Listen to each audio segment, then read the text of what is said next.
The rumored measure discussion between the three main opposition parties, P2B of the Labour Party, Atiku of PDP, and Kwankwaso of the NNPP. Arise TV published this a few hours ago, and predictably, it has generated mixed reactions. While some are hoping that, yes, it's a good way of battling APC if the courts actually cancel the election, some are saying no, there will be no measure. First of all, how did they know that that would be the only outcome from the Presidential Election Petition Tribunal?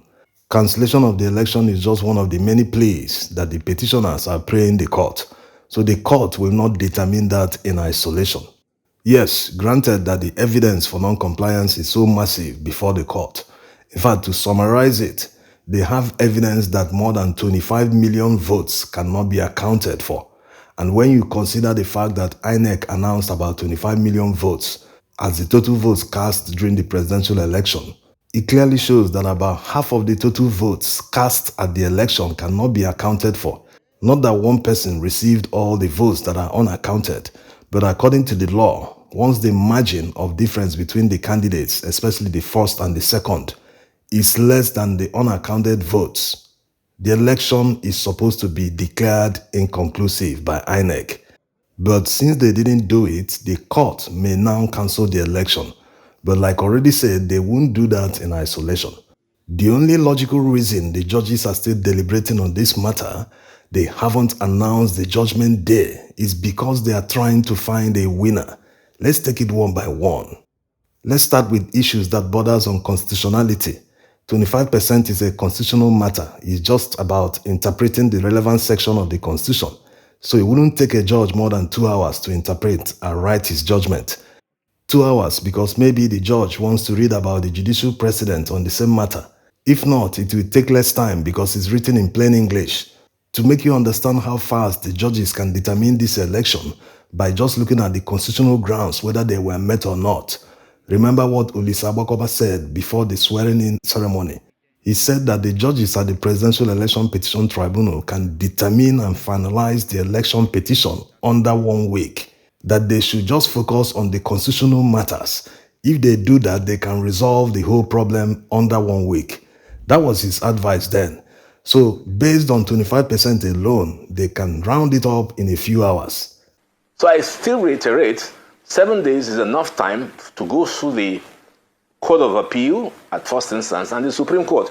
The only place where there might be a difficulty is if the questions I set out fail. And there's a strong possibility that they might fail. So we'll now go to part B of the case management issue, which is Peter Obi and other petitioners will now have to prove the irregularities set out in the petition. That would be a long time. The next is all the issues that they raised about the non-qualification of Tinubu for the presidential election. Most of these issues, like the narcotics proceeds he forfeited to the United States government, the certificate forgery, his dual nationality he failed to disclose on his INEC form, his invalid nomination, and the double nomination of Shetima, all the issues they raised to prove that he was not qualified at the time he contested the presidential election. These are constitutional matters. And when you consider that his counsel did not even make any effort to counter them. You know, in court, when someone makes an accusation against you and presents evidence to the fact, your job is to present a counter evidence to sway the mind of the judges to say, yes, this is the real truth. The one he submitted is fake. That's not how it happened. Blah, blah, blah, and other things. At least make an effort. They didn't make any effort. Imagine saying that the passport has expired. Therefore, the citizenship has also expired. Can you imagine making such a laughable argument in court? It doesn't prove anything. It doesn't counter the fact that he had or he continues to have a citizenship. It doesn't counter it at all. Because citizenship is not a paper that can expire.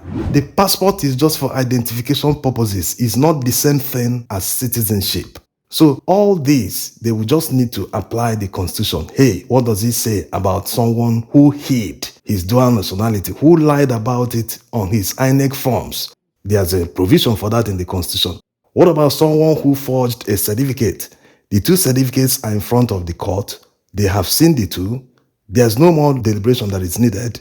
They will simply look at the Constitution. What does it say? Anyone who forges a certificate stands to be disqualified. Simply interpret the Constitution and apply the judgment.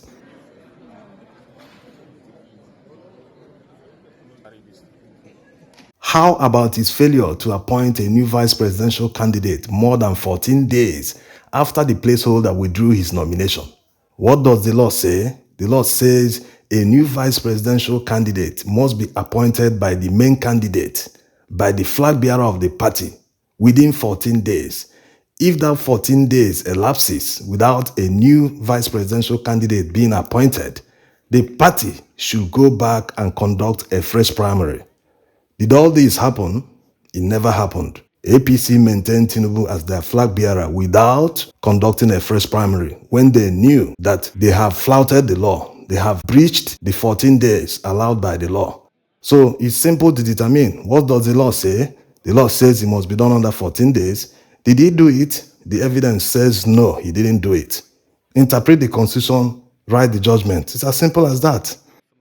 So all this is just to make you understand that all the grounds, all the reliefs that the petitioners are seeking that borders on constitutionality can be determined under a few hours, under a few days. It doesn't need to take long all this time. So the only logical reason they are taking all this time to deliver the judgment is because they are looking at the massive evidence to see if they can truly find a winner. Is the evidence before them? Yes, it is. We'll come to that in a moment. Without prejudice, we are hoping that the judges will do the right thing. They promised before the hearing started that they will look at all the matters based on their merits, that they will not entertain any form of technicality to strike out all the cases. So we'll hold them by that word until we see something different.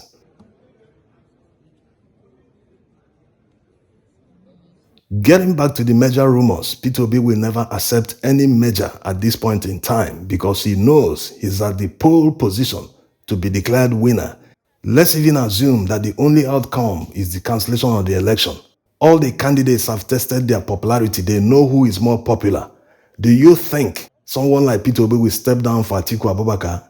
Atiku Abubakar was banking on the fact that he will clear the whole north. That was why he became a bit arrogant. He didn't want to understand the sentiments that Southerners want power shift to the south after Buhari spent 8 years. So he didn't want that. He arrogantly felt that maybe he will just win just a few states in the south. With clearing the north, he will win the election. But all that didn't happen. Even some of the states he won in the south, we know the governors rigged the election for him. Is it Kwankwaso? After saying the north wouldn't vote for a southern president, or is it Igbo person he said?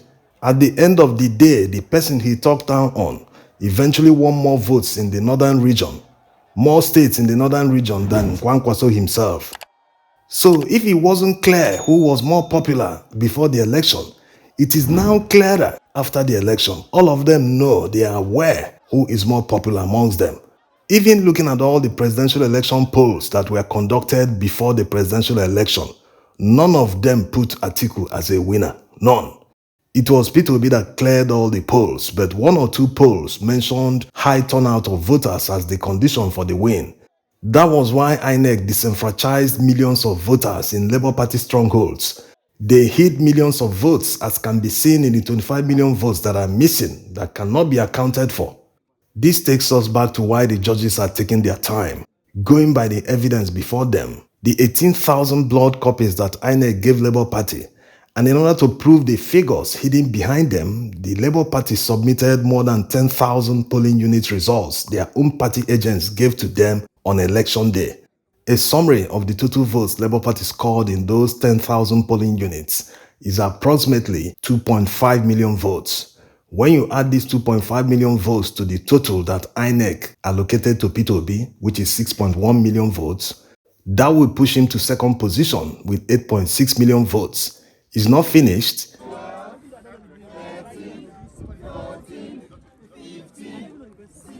The judges will still need to cancel elections where overvoting occurred. Places like Kogi and all the places he got massive votes, they padded his votes with non-existent voters. When they do all the deductions, including determining his actual score in polling units contained in 18,000 blood copies, he will now drop down to his correct position either second or third position. According to the overvoting figures we saw from Beaver's report, the CTCs that INEC gave Labour Party, we did some videos about them. APC will take the highest hit if elections are cancelled where overvoting occurred, because they received massive figures in those polling units. In some states, they got about 60,000 from overvoting alone. So you can imagine what they did in many states. Looking at all this, you will understand the massive work before the judges. If INEC did the right thing, we won't be here. All these calculations, go through this one, go here, look at this polling unit, look at overvoting, they won't be doing all this. That's why those mounting pressure on the judges, it might be counterproductive. What if they say, look at these people who are trying to determine if the person they support won the election and they are putting pressure on us. Let us abandon this and cancel the election. Let everybody go back to the field. What if they do that out of frustration? They are humans. This is not in any way giving them a pass. Every public official must uphold his oath of office. Nigerians are not begging for justice. Under normal circumstances, justice must prevail. Nigerians are only demanding that justice be done, which is the right thing to do. Building a better and united Nigeria is not the responsibility of the opposition or poor people alone. It is the responsibility of everyone, including the judges, including those in leadership positions. So let no one feel they are doing anyone a favor. No. Everyone has a role to play in building Nigeria. So everyone is contributing to that. You can't say you're doing this for this person or that person is doing it for you. No. Nation building is a collective effort. In conclusion, everyone should hold their horses and keep an open mind with the hope that justice will prevail. That open mind will change if justice doesn't prevail. And Judgment Day must come on or before September 16th. That's the day that will make it 180 days since the petition was filed. And according to the law, the election petition must be determined within this time. So justice is near. Thanks for watching.